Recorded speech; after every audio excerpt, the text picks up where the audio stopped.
लोकसभा चुनाव के दूसरे चरण के लिए आज शाम 5 बजे थम जाएगा चुनाव प्रचार का शोर। 18 अप्रैल को होगा मतदान। 97 सीटों के लिए डाले जाएंगे वोट। गृह मंत्री राजनाथ सिंह आज लखनऊ में दाखिल करेंगे नामांकन। 10:30 बजे लखनऊ में प्रदेश बीजेपी दफ्तर में शुरू करेंगे रोड शो। कार्यकर्ताओं को संबोधित भी करेंगे। सूचना प्रसारण मंत्री राज्यवर्धन सिंह राठौर आज जयपुर ग्रामीण से नामांकन भरेंगे। पार्टी के कई नेता भी मौजूद रहेंगे। कांग्रेस उम्मीदवार कृष्णा पूनिया भी से मुकाबला है। चुनाव प्रचार के लिए पीएम मोदी आज उड़ीसा और छत्तीसगढ़ दौरे पर। संबलपुर में रैली करेंगे। भुवनेश्वर में रोड शो करेंगे। छत्तीसगढ़ के कोरबा और भाटापारा में सभाएं करेंगे। बीजेपी अध्यक्ष अमित शाह आज फिर दक्षिण मिशन पर कर्नाटक के दावणगेरे में रैली और तुमकुर में रोड शो करेंगे। केरल के त्रिशूर और एर्नाकुलम में जनसभा करेंगे। मायावती और सीएम योगी के बाद आजम खान के भी चुनाव प्रचार करने पर 72 घंटे की रोक। जयाप्रदा के खिलाफ अश्लील टिप्पणी को लेकर चुनाव आयोग ने यह फैसला किया। केंद्रीय मंत्री मेनका गांधी के चुनाव प्रचार करने पर भी 48 घंटे की रोक। सुल्तानपुर में वोट न मिलने पर एक संप्रदाय के लोगों के काम नहीं करने की धमकी देने का आरोप लगा।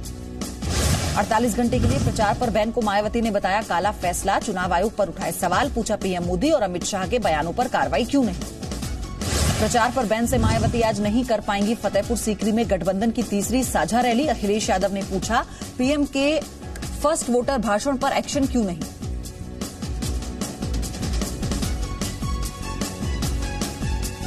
चुनाव आयोग की शक्तियों को लेकर आज सुप्रीम कोर्ट में अहम सुनवाई। चीफ जस्टिस की अध्यक्षता वाली 3 जजों की बेंच करेगी सुनवाई। चुनाव आयोग के अफसरों के भी मौजूद रहने की खबर।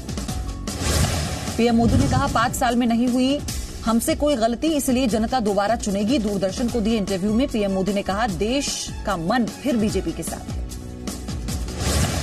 रफाल मामले में राहुल गांधी को सुप्रीम कोर्ट की फटकार के बाद बोले पीएम मोदी झूठ के सहारे यहां तक पहुंच गई है कांग्रेस। सुप्रीम कोर्ट को गंभीर टिप्पणी करनी पड़ी। राष्ट्रीय सुरक्षा के मुद्दे पर कांग्रेस और विपक्षी दलों के रुख की खिंचाई। पीएम मोदी ने कहा कि मोदी का विरोध करते करते देश विरोधी हो गई है कांग्रेस।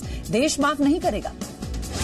पीएम मोदी ने इंटरव्यू में दोहराया 2022 तक किसानों की आय दोगुनी करने का संकल्प। कहा हमने 75 कदम तय किए हैं जिन्हें तय समय पर पूरा करेंगे। तमिलनाडु के वेल्लोर सीट पर रद्द हो सकता है 11 अप्रैल को मतदान। धन के दुरुपयोग का मामला। वोटिंग से पहले डीएमके उम्मीदवार ऑफिस से मिला था कैश। चुनाव आयोग टीएमसी पर कार्रवाई कर सकता है। पार्टी पर विदेशी कलाकारों से प्रचार करवाने का आरोप। चुनाव आयोग ने कहा शिकायत आने के बाद मसले को देखेंगे। दिल्ली में आम आदमी पार्टी और कांग्रेस के बीच गठबंधन को लेकर आज कांग्रेस के अहमद पटेल और आम आदमी पार्टी के संजय सिंह के बीच बैठक होगी। दोनों के बीच बैठक की अध्यक्षता एनसीपी नेता शरद पवार करेंगे।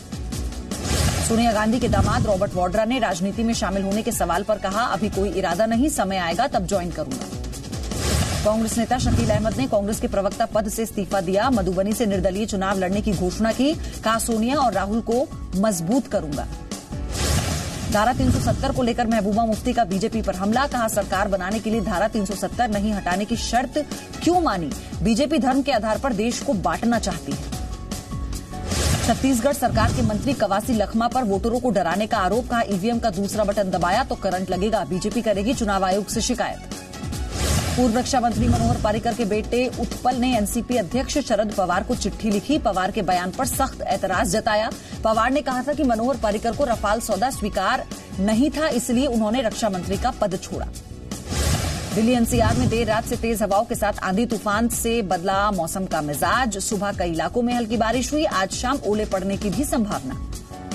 दिल्ली के मंडी हाउस में आग से कार जलकर हुई खाक। गाड़ी में सफर कर रहे 5 लोगों ने भागकर जान बचाई। आग की वजह का पता नहीं।